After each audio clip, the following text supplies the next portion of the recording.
Agradeço ao pastor Cleuso, mais uma vez, a oportunidade de pregar a palavra de Deus. Lembro de um pastor que está lá no Rio de Janeiro, amigo nosso, que dizia que a alegria do pastor é o púlpito. O pastor, quando não prega, ele se acaba de tristeza, né? E alguém falou que todos nós, somos como regadores de Deus, porque quando você é usado por Deus, louvor, os irmãos ali na mesa de som, os diáconos, cada um dos irmãos, quando estão exercitando seus dons, seus talentos, servindo, louvando a Deus, engrandecendo o Senhor, falando do Senhor para as pessoas, e o pastor pregando, né? Nós estamos sendo um canal de bênção. Então a bênção do Senhor vai chegar a alguém através da nossa vida, e por isso que a gente é como se fosse um regador de Deus, né? O regador é aquele instrumento para regar as plantas. Então é uma alegria muito grande poder pregar a palavra de Deus mais uma vez aqui. E eu gostaria de convidá-los para abrirem suas Bíblias em João 15. Evangelho de João 15, eu vou ler de 1 a 6. Os irmãos acompanham, por favor, mesmo assentados. João capítulo 15, do verso 1 ao verso 6.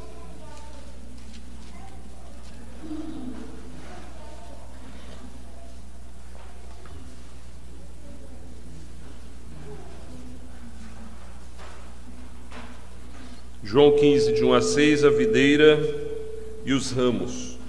Eu sou a videira verdadeira e meu pai é o agricultor.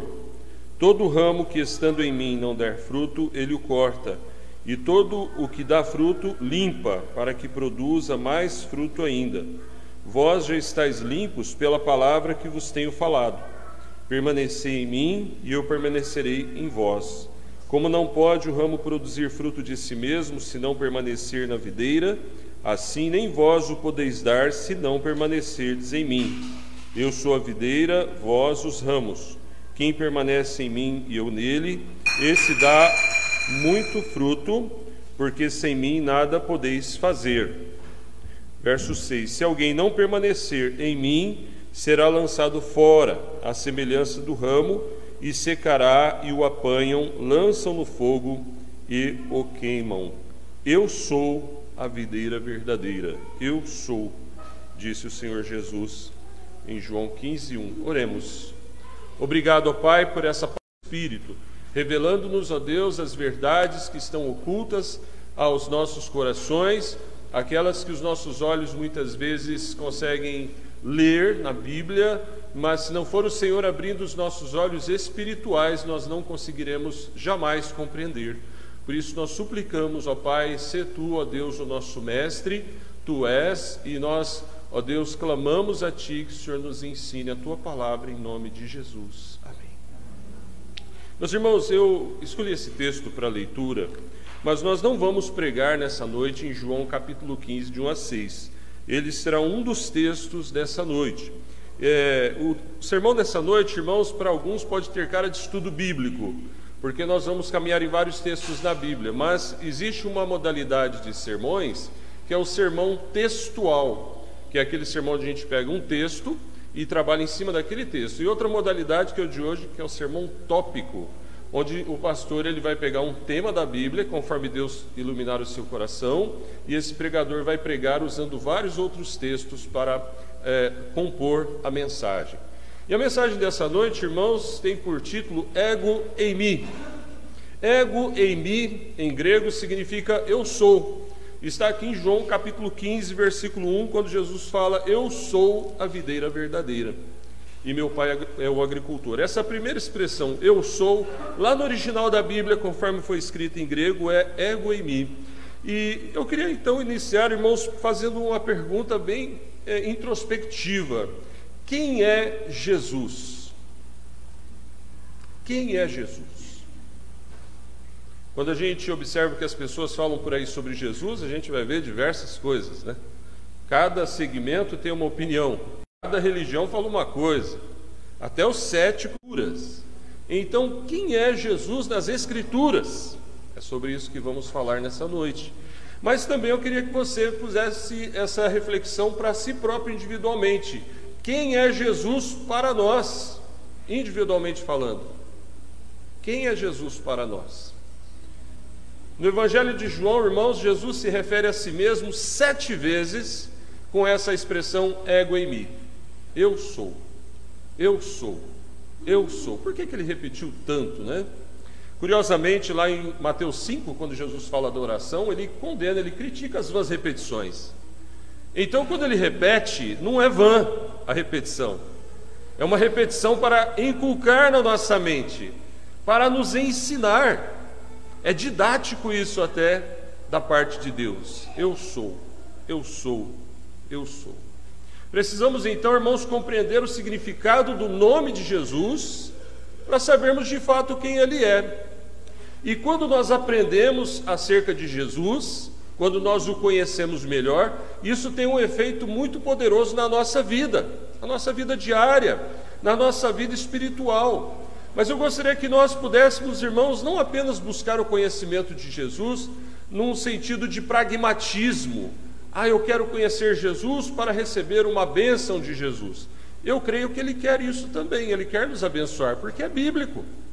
Mas muito mais do que nos aproximarmos com essa intenção pragmática, utilitarista, nós temos que procurar conhecer Jesus para termos intimidade com Ele.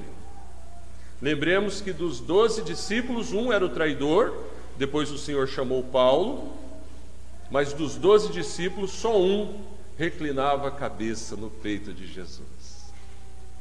Justamente aquele que esteve lá na sua presença até a hora da morte, João. Dos 12, eu creio que João, e depois Paulo também chama muito a nossa atenção, tinha assim uma certa intimidade com Jesus. Não que ele era melhor do que os outros, mas ele queria isso, ele demonstrava isso, ele queria estar pertinho do mestre. E assim também nós vemos outros personagens bíblicos. Me lembro aqui de Davi, por exemplo, que apesar de tantas imperfeições, foi chamado de o homem segundo o coração de Deus, porque ele estava sempre na presença do Senhor. Irmãos, é preciso nesse tempo de tanto utilitarismo religioso, de tanto pragmatismo religioso, buscarmos ter intimidade com o Senhor, uma intimidade desinteressada, uma intimidade totalmente voluntária, totalmente espontânea, totalmente de coração, por amor mesmo. É preciso até pedir ajuda para Ele. Senhor, eu quero te amar, me ensina a te amar, porque eu amo tanto a mim mesmo, eu amo tanto as coisas que o Senhor me dá, que às vezes eu esqueço de amar o Senhor pelo que o Senhor é. Essa é uma grande armadilha da nossa mente, e o mundo ele nos conduz a isso de uma maneira tão poderosa que até algumas igrejas já embarcaram nisso, e fazem disso um mecanismo de atração. Olha, venha para a igreja que você vai ganhar isso, venha para a igreja que vai ganhar aquilo, venha faça isso, vai ganhar aquilo outro. Irmão, está errado, está errado. Temos que buscar o Senhor pelo que Ele é, e se Ele quiser fazer algo na nossa vida, 1 João 5,14, que seja segundo a sua vontade. Então, irmãos, voltando aqui, nós precisamos aprender acerca de quem é Jesus, e hoje nós vamos falar desses ego eimis, esses eu sous aí que Jesus repete várias vezes. Como hoje é culto de Santa Ceia, são 7, eu vou tentar ser bem rápido aqui, tá? Não vai dar para ficar bastante tempo em cada um, senão daria 2 ou 3 sermões, e eu quero falar tudo hoje. Quem sabe depois no estudo bíblico, a gente possa ir um pouco mais além dentro dessa nossa reflexão. Mas, irmãos, essa expressão de Jesus, tão repetida no Evangelho de João, eu sou, é uma referência direta a Êxodo 3,14. Não sei se todo mundo pegou na hora que eu falei eu sou, eu sou, eu sou, se lembrou de Êxodo 3,14. Alguns irmãos estão falando que sim, glória a Deus. Êxodo 3, 13 e 14, melhor. Vamos ler lá aquele encontro maravilhoso de Moisés com o Senhor, naquele momento em que ele viu a sarça e aquele fogo misterioso, maravilhoso, glorioso, o fogo de Deus, que não consumia a sarça, ardia na sarça, mas não queimava ela. Parece que deixava ela mais bonita, cheia daquela glória, daquela presença de Deus. E então Moisés tem um longo diálogo com Deus, mas no 13 e 14 está assim: disse Moisés a Deus: eis que quando eu vier aos filhos de Israel e lhes disser, o Deus de vossos pais me enviou a vós outros, e eles me perguntarem, qual é o seu nome? Que lhes direi? 14. Então disse Deus a Moisés: eu sou o que sou. disse que enviou a vós outros. Então o nome de Deus, irmãos, conforme traduzido na nossa língua portuguesa, é eu sou. Em hebraico, eu vou tentar pronunciar, não sei se vocês me perdoem, pastor Cleuso, que entende mais do que eu do hebraico, né? Eie, Asher, Eie, ou Eie, tem um H aqui que é um negócio meio assim gutural lá dos hebreus, né? Então, mas num português assim mais simplão, né? Eie, Asher, Eie, eu sou o que sou, a tradução do hebraico. Mas é porque eu falei na nossa língua portuguesa, porque, irmãos, para chegar no português é uma longa jornada, tá? Do hebraico, aramaico, passando por diversas línguas, por exemplo, até o latim, em algumas versões do hebraico, para o latim, para o inglês, para o português. Então, quando chega na língua portuguesa, muitas vezes, muito do significado se perde. Mas o essencial está aqui. O essencial está aqui. Eu sou, disse o Senhor, eu sou o que sou. Então, irmãos, que coisa maravilhosa, quando Jesus repete várias vezes, eu sou, que estava lá, está até hoje, né? Estava e está na Torá judaica, que é a lei dos judeus, que é o nosso Antigo Testamento. Não sei se todos sabiam, mas a lei dos judeus, conforme eles a leem hoje, a Torá judaica hoje, é o nosso Antigo Testamento. Então, irmãos, isso é muito profundo, reflete a intimidade de Jesus com o próprio Pai, sendo Ele próprio o Deus encarnado. Mas vamos lá, irmãos, que o nosso tempo é bem curto. Primeiramente eu vou destacar João 8,12, eu vou falando, se vocês quiserem abrir e conferir, não vou parar para ler todos os textos, tá bom? Tá bom, irmãos, devido ao tempo, mas se você quiser conferir, em João 8,12, Jesus diz, eu sou a luz do mundo. Ele é a luz que ilumina o nosso caminho no meio dessas trevas de pecado que encobrem o mundo, amados. Ele é a luz do mundo. Ele não diz eu sou uma luz no mundo. Ele diz eu sou a outra luz. Só Jesus é a luz do mundo. Só Jesus pode iluminar e clarear a mente das pessoas e mostrar o caminho que eles devem seguir. A presença dele nos traz essa luz, e sem a sua luz nós ficamos sem direção, ficamos perdidos. Aquelas pessoas que se afastam da luz de Jesus ficam perdidas na escuridão do pecado, na confusão das suas ideias, das suas mentes, das suas elucubrações, daquilo que as pessoas falam, daquilo que eles leem, daquilo que os demônios falam na cabeça deles também, usando pessoas e às vezes através dos pensamentos. Muito cuidado com os pensamentos, amados. O apóstolo Paulo fala para levarmos os pensamentos cativos aos pés do Senhor, porque os nossos pensamentos podem nos enganar, e o diabo se comunica conosco através dos pensamentos. Muito cuidado. Satanás lança suas setas malignas nos nossos pensamentos. Então é preciso a luz de Jesus para filtrar os nossos pensamentos e falar, isso aqui não presta, isso eu não quero nem pensar, porque isso não é de Deus. Jesus é a luz que tira essas trevas até da nossa mente. Jesus é a luz que tira a pessoa das trevas e traz para a salvação.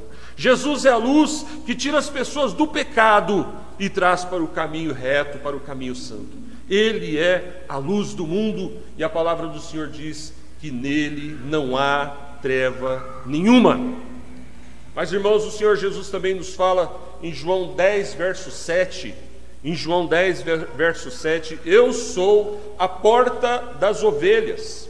Eu sou a porta das ovelhas. Há um significado especial na palavra porta, irmãos, porque é um designativo de passagem. Uma vida de comunhão pessoal com Deus, uma vida de caminhada com Deus, e nós poderíamos citar dezenas de textos aqui, ficar só nessa parte até o fim do culto, irmãos.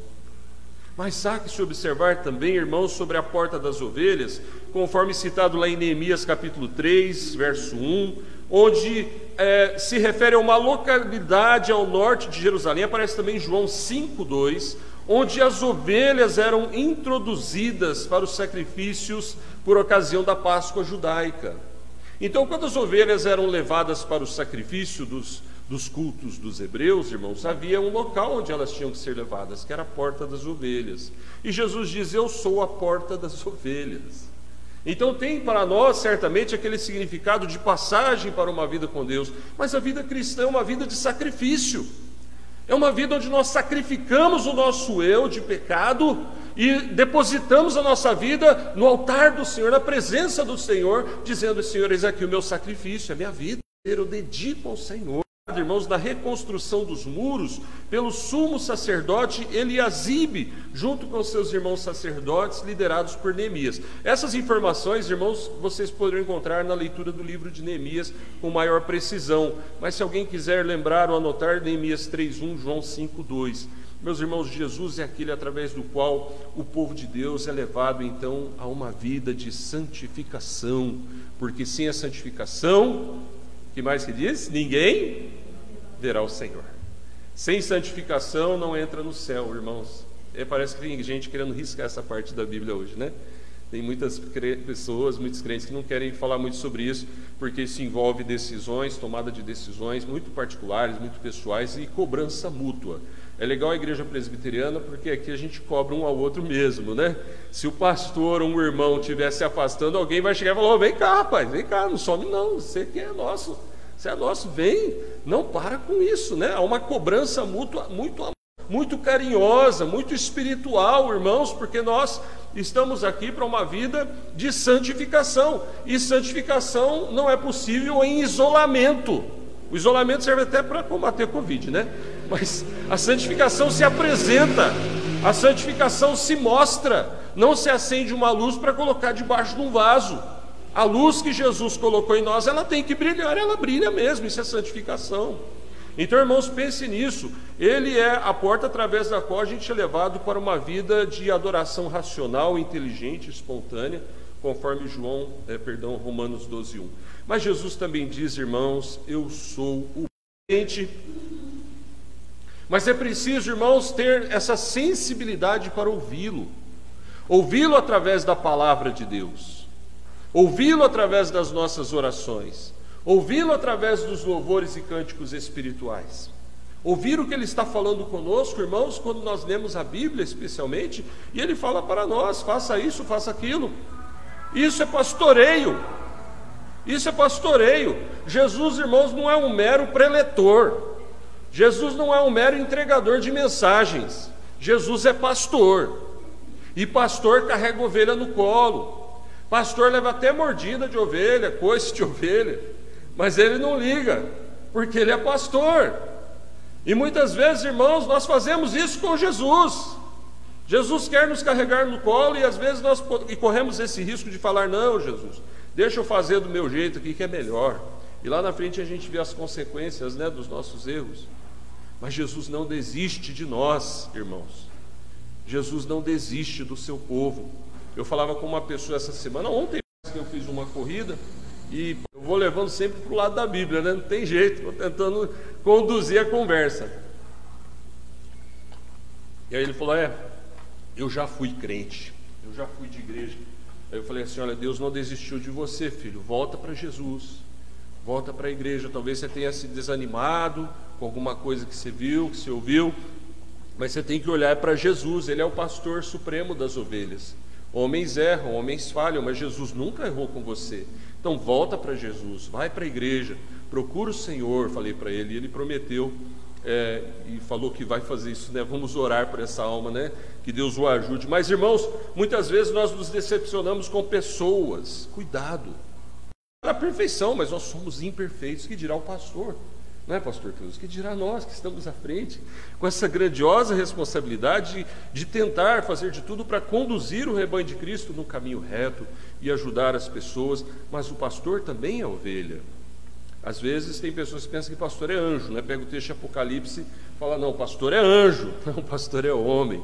O anjo ali é só mensageiro, viu? Só mensageiro, mas ele é homem, é ser humano. Mas Jesus, irmãos, nunca falha. Ele é o supremo pastor de todas as ovelhas. Então é preciso, irmãos, que nós busquemos a presença desse supremo pastor através da palavra, através da igreja, como nós estamos fazendo aqui hoje. Jesus é perfeito. E além disso, irmãos, ele deu a sua vida para nos salvar lá na cruz do Calvário. Ele deu a sua própria vida. Então ele, além de pastor e além de se dar, ele Ele é o próprio sacrifício para salvar o seu rebanho.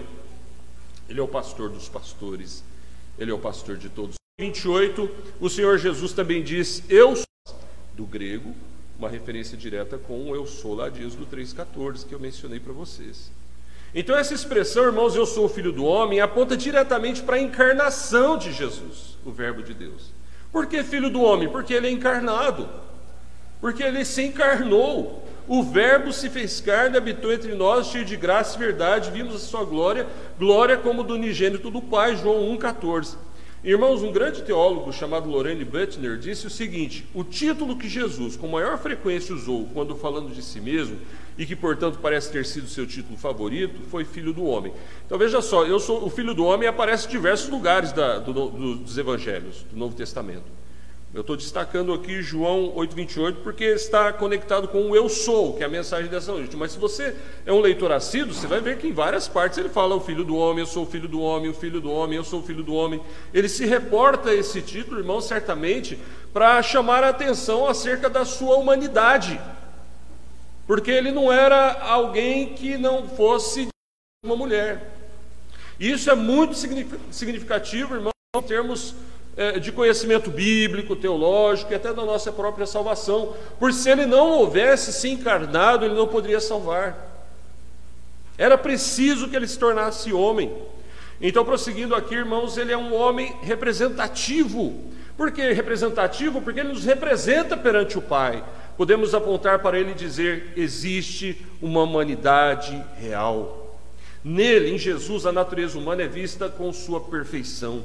Por divino apontamento, é capaz de agir como representante deles diante de Deus. Então, todos os seres humanos, em todos os tempos, que conhecerem o Senhor Jesus e se arrependerem dos seus pecados, serão representados perante o Pai como servos de Jesus. Que coisa bonita, né? Que maravilhoso, louvado seja Deus. Foi através da sua encarnação, irmãos, então, que ele pagou o preço da nossa redenção, quando ele foi crucificado lá na cruz do Calvário. Mas, irmãos, ele ainda diz em João 11:25, eu sou a ressurreição e a vida. Esse título de Jesus, irmãos, já apontava profeticamente para a sua vitória sobre a morte. Ele já anunciava que ele ia morrer e ia ressuscitar. Você nota isso na leitura dos evangelhos, que Jesus vai falando aos poucos. Ele não fica repetindo toda hora, e ele não fica falando diretamente acerca disso o tempo todo, mas ele vai falando, explicando para os seus discípulos, aumentando a intensidade, e ainda assim eles não conseguiram entender e crer. Quando ele ressuscitou, parece que havia um ar de grande surpresa no coração deles, né? Parece não, havia mesmo, né? Alguns até ficavam meio em dúvida. Mas ele já falava acerca disso quando ele diz, eu sou a ressurreição e a vida. Mas não somente isso, irmãos, quando ele fala eu sou a ressurreição e a vida, ele está falando da nossa ressurreição e da nossa vida eterna, da nossa vida com Deus. Por que isso, meus irmãos? Porque através da vitória dele, ele garante que um dia nós também ressuscitaremos. Por isso, irmãos, que a morte não pode ter para nós mais esse espectro terrível e tão poderoso, tão aterrador como tem na vida das pessoas sem Deus. A morte é uma realidade, mas para os filhos de Deus, a morte não é mais esse bicho-papão aí. É duro falar isso muitas vezes para quem está perdendo um ente querido, para quem está com alguém à beira da morte, ou para quem acabou de perder um ente querido. Eu sei, a gente fica com as emoções à flor da pele, é duro ouvir isso, parece que há até uma certa frieza quando a gente fala isso, mas, irmãos, como enfrentar problemas tão duros se não formos duros? Nós temos que ser firmes, temos que ser fortes para enfrentar a morte. Essa força não vem de nós, essa força vem de Deus. Para olhar para os olhos da morte e dizer, Senhor, pode me levar do jeito que o Senhor quiser, estou preparado, porque eu sei que quando eu fechar os olhos, o Senhor vai me receber na tua glória. Porque eu sei que eu não vou ficar perdido, vagueando, ou dormindo em sepultura, ou sei lá onde, não, eu vou para o céu. Eu sei em quem tenho crido, eu sei que Ele é poderoso, diz o apóstolo Paulo. Então, irmãos, Jesus, ao falar eu sou a ressurreição e a vida, Ele está apontando também para a nossa ressurreição e a vida, porque através dele nós ressuscitaremos e viveremos eternamente com Ele. É através do seu poder redentor, irmãos, que aqueles que estão mortos em pecado podem conhecer a vida, através da salvação em Cristo Jesus. Lembre sempre, 3 tipos de morte: morte física, que é a morte do corpo; morte espiritual, que são aqueles que estão vivendo em pecado, estão mortos espiritualmente; e morte eterna, que é o inferno. E quando chega nessa terceira, não tem mais volta. É preciso que aqueles que estão mortos espiritualmente conheçam Jesus. Ele, que é a ressurreição e a vida, pode dar vida para aqueles que estão mortos em seus pecados. Tem esse sentido também. Então, irmãos, somos aproximados por Deus através da sua graça, e o pecado já não é mais o nosso aguilhão, já não é mais o nosso vilão, já não é mais aquele que nos prende. O pecado é um espinho, o pecado é uma marca, o pecado é uma doença que será curada e aniquilada quando nós formos para a glória. Mas aqui na terra nós temos como vencer o pecado através de Jesus, pois Ele nos dá vida em seu nome. Mas, meus irmãos, ainda prosseguindo, esse é o penúltimo: eu sou o pão da vida. 51, 57, 58, João 6,35. Irmãos, quando Jesus fala eu sou o pão da vida, isso tem tudo a ver com Santa Ceia, né? Ele é o nosso alimento espiritual, Ele nos faz crescer. Quando a gente não come, a gente fica fraco, não é? Quando a gente se alimenta de Jesus, a gente se fortalece, a nossa fé é fortalecida, o nosso ser é vitalizado, não somente o ser espiritual, mas até o nosso corpo responde. E é interessante demais como Deus nos fez, né? Corpo, alma e espírito, onde nós muitas vezes, irmãos, estamos fracos fisicamente. Isso tem um reflexo até no nosso ânimo espiritual. E quando nós muitas vezes nos alimentamos de Cristo, até o nosso corpo recebe também uma renovação, um ânimo. Isaías 40 fala sobre isso: os que esperam no Senhor caminham e não se cansam, não se fatigam. É lógico que essas pessoas têm que comer pão físico também, mas quantas vezes a pessoa tem pão na mesa e não tem vontade de comer? Ou come e aquilo parece que desce até meio engasgado, sem graça, de tantas coisas ruins que a pessoa está passando e vivenciando. Eu sempre gosto de pensar o seguinte, lembrar de Provérbios, né, irmãos? Em dias de dificuldade econômica, Provérbios fala que mais vale um pão seco e a paz no lar, que mais vale um prato de hortaliças e o contentamento do que a despensa cheia e intrigas e guerras e brigas. Quantas pessoas têm tanto dinheiro para comer carne de primeira todo dia, mas não conseguem sentar com a família para comer, não conseguem olhar nos olhos dos seus queridos, não tem paz, não tem alegria, a vida perdeu a graça para muitos deles, não é? Enquanto isso, nós que conhecemos Jesus, o pão da vida, podemos sim, claro, todos temos nossas lutas, suas dificuldades, mas nós temos o alimento espiritual. Irmãos, assim como ninguém come 7 pratos de comida por dia, nós precisamos nos alimentar de Jesus todo dia. A gente come um prato de comida, né? Pelo menos na hora do almoço ou na janta. Mas muitas vezes nós deixamos para comer 7 pratos de alimento espiritual no domingo. Temos que nos alimentar todo dia do Senhor, irmãos. Mas, irmãos, essa expressão de Jesus também nos leva à reflexão acerca da Santa Ceia, onde Ele se apresenta como o pão vivo que desceu do céu. Esse é o meu corpo. Ele pega o pão e fala, esse é o meu corpo.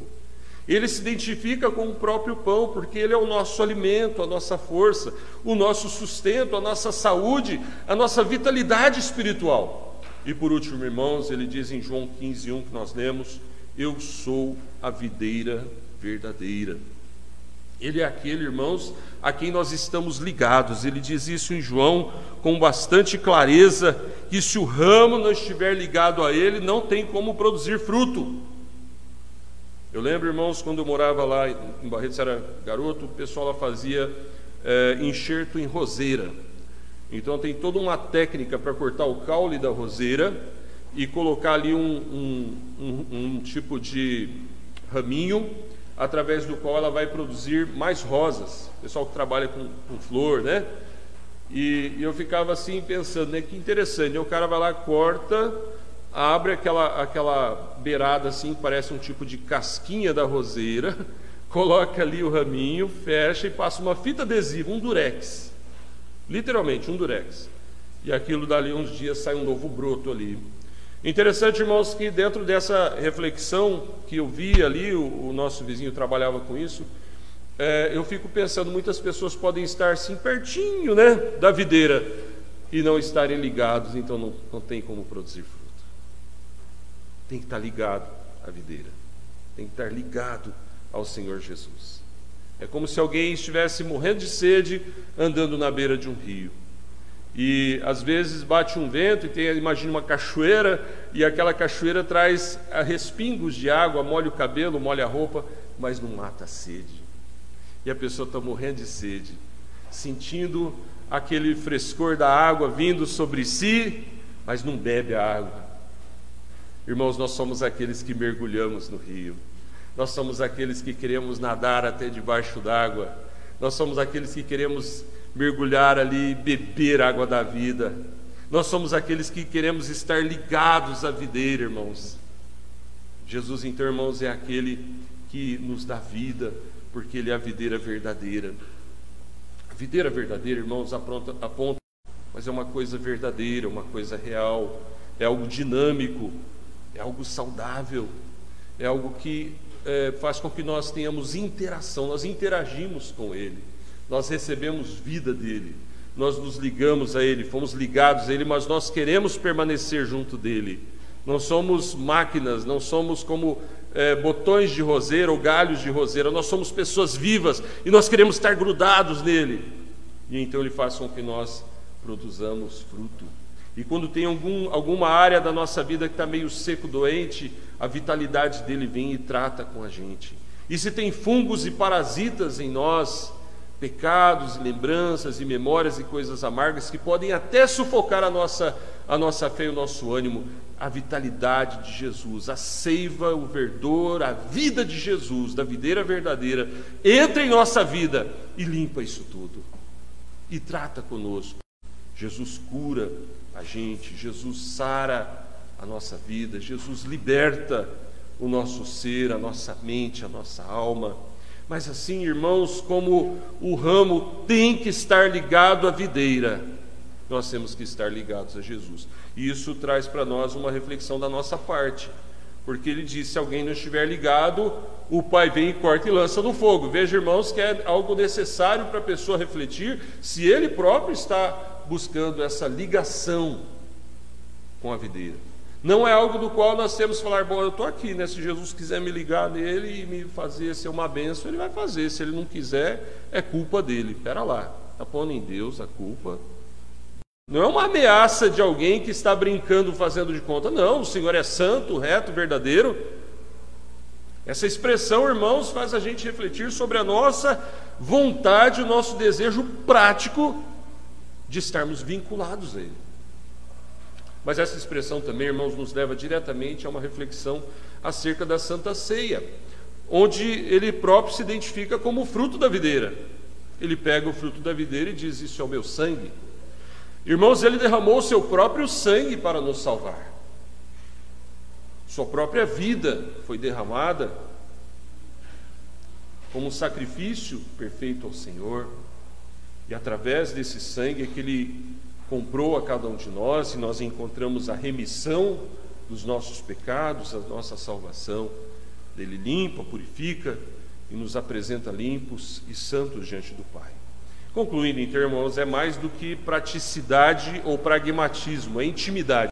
Mas é uma intimidade que nos leva para ações muito práticas, muito reais, muito verdadeiras, as quais, se nós não tivermos, podem refletir que está faltando intimidade. Percebe? Não é que eu tenho que buscar a Jesus porque eu quero fazer e ser somente isso. Eu tenho que buscar Jesus para ter intimidade com Ele, para ser de verdade. Então eu vou fazer e vou ser.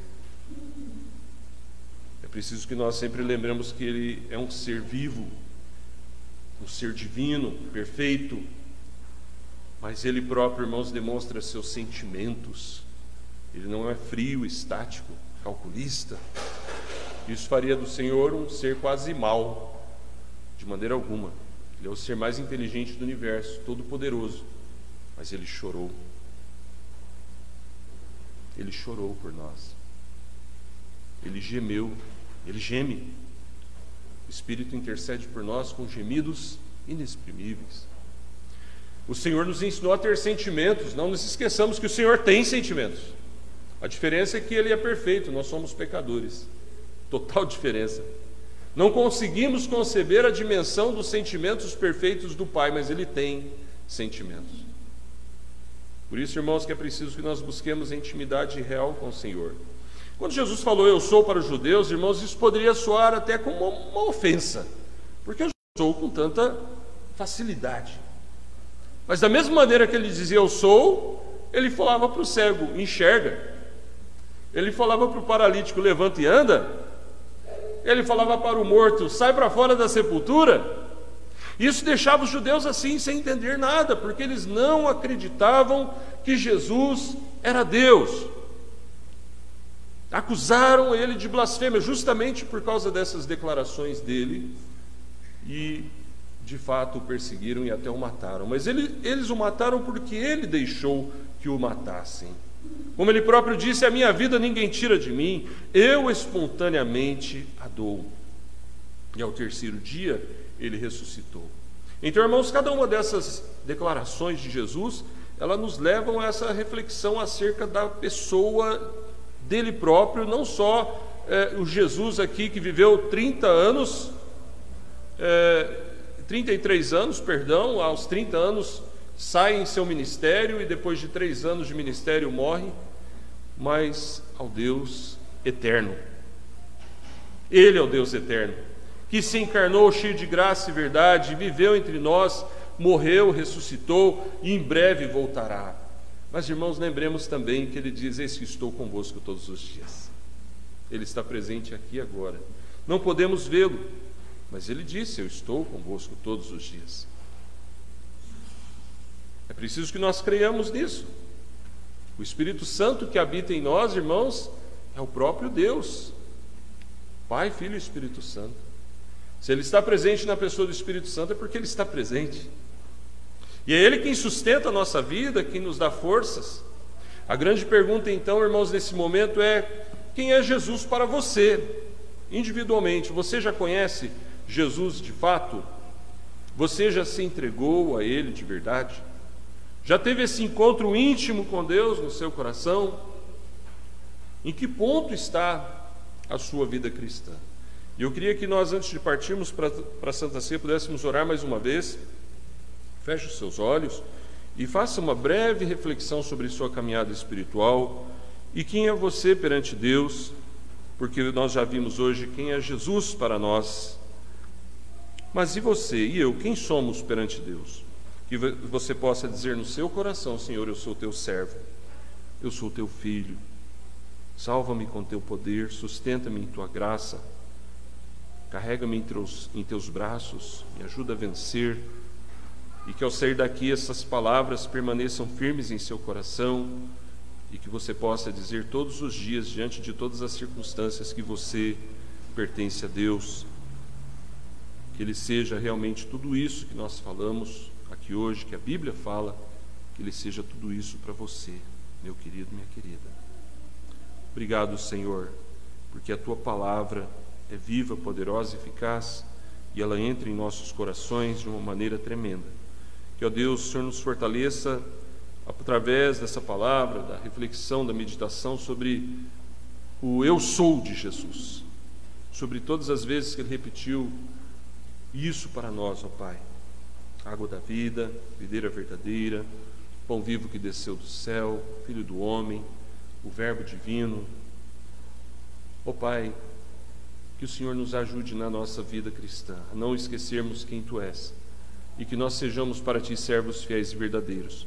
E se alguém está aqui nessa noite, Pai, ainda não tem a certeza da salvação e da vida eterna em Cristo Jesus, que essa pessoa possa nesse instante mesmo entregar-se a Ti, totalmente, pedindo perdão por seus pecados, arrependido de seus pecados, e venha, ó Deus, se tornar um servo de Deus. Que a nossa caminhada, ó Deus, possa ser, ó Deus, reveladora de quem de fato, ó Deus, nós somos perante o Senhor, porque Tu és tudo isso para nós. E sejamos, ó Deus, assim para a Tua glória, em nome de Jesus. Amém.